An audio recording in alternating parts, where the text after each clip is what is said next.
नाम बलदेव सिंह है। मूलतः मैं गहलोत से हूँ और इस वक्त लेक्चरर एजुकेशन डिपार्टमेंट में लेक्चर हूँ।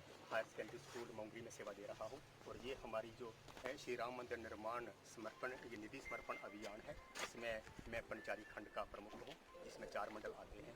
हमारा मंडल दमनोत से शुरू होता है। दमनोत मंडल है, मोंगरी मंडल, पंचारी मंडल और लांदर मंडल, लांदर गिरवत मंडल, ये 4 मंडल हैं। और इसमें मैं खंड अभियान प्रमुख हूँ। तो किस तरह से सर इसको अभियान को आपने जारी रखा और क्या संदेश देना चाहते हैं लोगों तक सर? लोगों तक संदेश यही है कि श्री राम मंदिर जो भव्य मंदिर बन रहा है उसमें हम सब लोग, सब हिंदुओं हम कॉपरेट करेंगे, सब हिंदुओं के घरों तक जाएंगे, उनसे पैसा लेंगे और इस अभियान में हम सहायता करेंगे। भगवान श्री रामचंद्र जी का भव्य मंदिर निर्माण होने में हम अपना पूरा सहयोग देंगे। ये सब लोग सहयोग दे रहे हैं, ये इच्छा अनुसार दे रहे हैं और सभी लोगों के आशीर्वाद से ही ये सब हो रहा है। और परमपिता परमेश्वर प्रभु श्री राम जी के आशीर्वाद से ही ये लोग सब चल रहे हैं। सर बात करें जन रैली की तो किस तरह से आउटपुट देखने को मिली है सर? दूसरा दिन अभी जा रहा है तो लोगों का किस तरह से इम्पैक्ट है इस पर? बहुत अच्छा रुझान है ना कि हर जगह लोगों को गैदरिंग भी हो रही है। और जिनको भी हमने कहा कि आप गाड़ी चला सकते हैं 2 दिन के लिए, जहाँ पे 1 रुपये का भी फायदा नहीं है क्योंकि हम स्वयंसेवी हैं। तो लोगों ने कोई बिना परवाह किए अपनी गाड़ियाँ चला रहे हैं। गाड़ियों में तेल भी खुद डाला हुआ है, गाड़ियों के पटे भी खुद रहे हैं, दूसरी गाड़ियाँ भी हमें करना पड़ रही है। लेकिन फिर भी राम भक्त हट नहीं रहे हैं। राम की सेना हटेगी नहीं। भव्य राम मंदिर निर्माण, उसके लिए भारत की सभ्यता और भारत के संस्कारों को हम बढ़ावा देना चाहते हैं। विश्व शांति के लिए हम लोग प्रार्थना करते हैं और विश्व शांति की तरफ हम भारत को ले चलेंगे। हमारा जो सपना था, जो अटल बिहारी वाजपेयी जी का सपना था, भूतपूर्व हमारे APJ अब्दुल कलाम जो महामहिम राष्ट्रपति है, उनका जो सपना था भारत को सिरमौर बनाने का और विश्व गुरु बनाने का, वो सपना हम जरूर साकार करेंगे। अगर लोगों का ऐसा ही कॉपरेशन मिलता रहा, भारत की संस्कृति बढ़ेगी तो विश्व शांति आएगी। और ये भी हमारा प्रचार प्रमुख है, हमारे अभियान प्रमुख हैं। आप सभी को पता है कि अयोध्या में श्री राम मंदिर बनने जा रहा है। उसके लिए राष्ट्रीय स्वयं सेवक संघ ने और हिंदू जागरण मंच ने ये फैसला लिया है कि पैसा हम किसी अमीर से नहीं लेंगे, पैसा किसी सरकार का नहीं लगेगा, चाहे वो स्टेट की सरकार हो चाहे वो भारतीय सरकार हो, सारे का सारा पैसा हम 100 करोड़ हिंदुओं से लेंगे। उसके 100 करोड़ हिंदुओं से मिलने के लिए भी तो कम से कम 4-5 लाख लोग चाहिए होते हैं और 4-5 लोग इकट्ठे करने के लिए, कार्यकर्ता करने के लिए हर पंचायत में भी 15-20 चाहिए होते हैं। तो साथियों, हमारी गहलोत के लिए भी 15 हमें कैंडिडेट चाहिए हैं। हमारी टीम वैसे हमने 3 लोग चुने हुए हैं, लेकिन उनके आगे 10-10 लोग, 15-15 आप भी उनके साथ जुड़िए और हर हिंदू के घर में आपने जाना है। हिंदू चाहे वो रामदासी हो, चाहे वो भगत हो, चाहे वो ब्राह्मण या ठाकर जो भी हो। जो मुसलमान भाई हमारा अगर 10 रुपए 100 रुपया दान देना चाहता है तो आप उनसे भी ले लें, लेकिन ऐसे उनके घर में मांगने के लिए नहीं जाना है, क्योंकि ये हमारे एक विशेष धर्म का सवाल है, हमारी आस्था का सवाल है। और आपको हम ये भी बताना चाहते हैं कि यहाँ पे भव्य मंदिर 15,000 करोड़ रुपया इतना कहाँ लगेगा, तो उसकी भी जानकारी हम देना चाहते हैं कि भव्य मंदिर के साथ साथ वहाँ पे एक बहुत बड़ी लाइब्रेरी बन रही है। पूरे दुनिया के हजारों शोधकर्ता वहाँ पे आके बैठे हैं। इसके साथ वहाँ पे एक बहुत बड़ी यज्ञशाला बन रही है, जिसमें विद्वान पंडित बैठ के दिन रात यज्ञ करते रहेंगे, हवन करते रहेंगे। इसके साथ ही वहाँ पे एक बहुत बड़ा लंगर चलेगा, दिन रात 24 घंटे वहाँ पे लंगर खुला होगा सभी श्रद्धालुओं के लिए।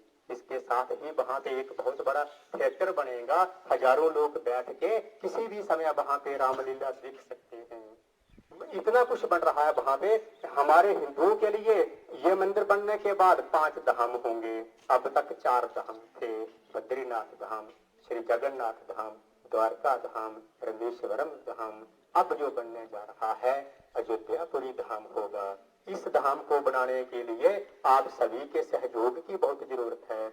जो कूपन आ रहे हैं, जैसे जो अगर आप 10 रुपए देंगे तो आपको 10 रुपए की रसीद मिलेगी और 100 रुपया देंगे 100 रुपए की मिलेगी। फिर 1000 रुपए का भी कूपन आपको मिल सकता है। आप 1000 रुपया दें, 100 दें या 10 रुपये दें चाहे, लेकिन बीच वाला भी है। ऐसा नहीं है कि अगर आपको 500 रुपया देना है तो अब छोड़ो 100 ही देते हैं, 1000 तो बन नहीं रहा है तो चलो 100 ही देते हैं, ऐसा भी नहीं है। आप 500 देते हैं तो आपको 100 रुपए के 5 कूपन मिल जाएंगे। अगर 50 रुपए देते हैं 10 रुपए वाले 10 5 कूपन मिल जाएंगे। तो ये इसमें सिस्टम है। तो आप सभी बात सारी की सारी समझ चुके हैं। आपने वो 15 लड़के भी देने हैं और जो घर घर में जाएं उन लड़कों से भी हम कहना चाहेंगे कि खास करके किसी भी एरिया का नहीं छोड़ना चाहिए। लेकिन गहलोत के तो हम है ना, अगर मैं खंड अभियान प्रमुख हूँ और गहलोत का अगर कोई आदमी रह जाए, हर आदमी के नाम की पर्ची होनी चाहिए। हर आदमी, 5 आदमी है घर के, तो चाहे आप 10-10 रुपए की लो, जितनी आपके पास शक्ति है उतनी शक्ति के हिसाब से आप बांट लो। लेकिन हर आदमी की पर्ची, चाहे बुजुर्ग है, महिला है, हमारी बहनें हैं, बच्चे हैं, छोटा बच्चा चाहे वो 1 दिन का भी क्यों ना हो, उसके नाम की भी पर्ची कूपन आपने जो अयोध्यापुर से आ रहे हैं वो पक्का ले लेना है। और गहलोत की तो देखो ना, अगर इतना खंड हमारे पास है, 20-25% है, मैं ये उम्मीद रखता हूँ कि गहलोत सबसे टॉप करेगा। ये बात मैंने कहीं नहीं कही है, शायद मैं जच रहा हूँ ये बात करते या नहीं। हमारे लिए तो ऐसा नहीं आनी चाहिए ना, गहलोत की बात या कोई लाली की बात बीच में थोड़ी आनी चाहिए। लेकिन फिर भी मैं मूलतः गहलोत मेरे साथ साथी आए हुए हैं, ये तो राम जी का काम था, भगवान श्री मर्यादा पुरुषोत्तम भगवान श्री राम जी के लिए आए हुए हैं।